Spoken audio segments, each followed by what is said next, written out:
Good morning, it's February 20th. This is to my liberal friends. Well, first of all, yesterday I spoke about having age limits for elected officials, and it seemed to resonate with just about everybody that listened to the podcast.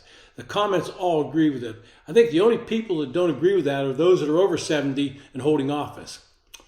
But moving on to today, sometimes politicians say something that sounds stupid. Well, actually, they do it a lot of time. But when you parse it all down, there might be something both truthful and intelligent in what they've said.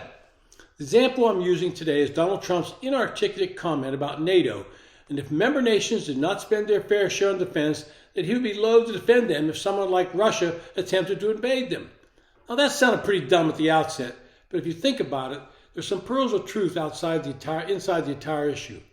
The North Atlantic Treaty Organization was created in 1949 in the face of the threat of Soviet communist expansion across the Eurasian landmass, and in the wake of Europe's devastation as a result of the Second World War. NATO extended the U.S. security umbrella, including atomic weapons, to France, Italy, Belgium, Luxembourg, Denmark, Norway, Netherlands, Portugal, the United Kingdom, Iceland, and Canada. These were the original members of NATO. 3 years later, Turkey and Greece joined. In 1955, West Germany became a member. Spain joined in 1982. It was a defensive alliance against a possible Soviet military aggression. The sole reason for the existence of the alliance was to prevent the Soviet Union from militarily overrunning Western Europe. When the Soviet Union collapsed in 1991, NATO's original mission had actually ended, but I believe there's reason to keep it. But critics will argue that the Russian invasion of Ukraine brought the original purpose of the alliance back into focus and reality. I would say that it does, and it does not. I say this with full knowledge that I believe Vladimir Putin would like to reconstitute the Soviet Union and take back the breakaway nations that are now independent of Moscow's control.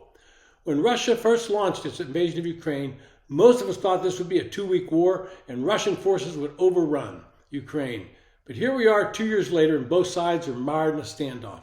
Ukrainian forces withdrew from a key city this week, but not because the Russians forced them out, but rather because they were running out of ammunition to fight the Russians.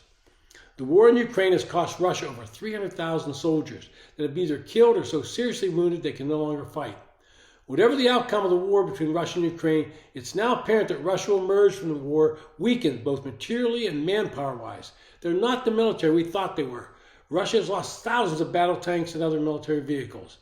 And there's a measure of political unrest in Russia over this war. Mothers and fathers cannot understand why Putin had to invade a neighboring country that was no threat to Russia. They cannot understand why they've had to take the lives of their sons. Over time, this will only grow, and it will take a toll on Putin politically, in my opinion. Getting back to NATO, there's some truth in what Trump said about many of our allies not spending the required amounts on defense.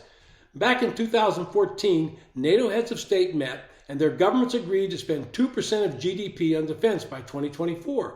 Well, it's 2024, and the numbers don't lie. Looking at the nations in the alliance, the numbers are as follow.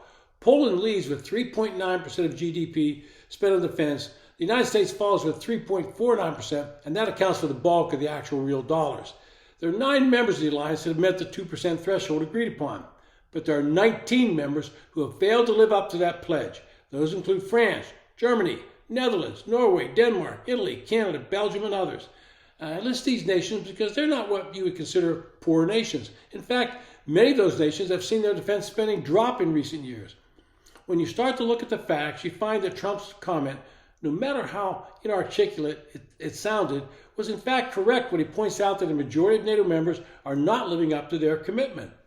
They're living under the protection of the United States and relying on the U.S. to defend them if something were to occur. In the early 1970s, I spent 2+ years attached to the German military. It was a Pershing missile unit. These were theater nuclear force missiles. They've long been destroyed.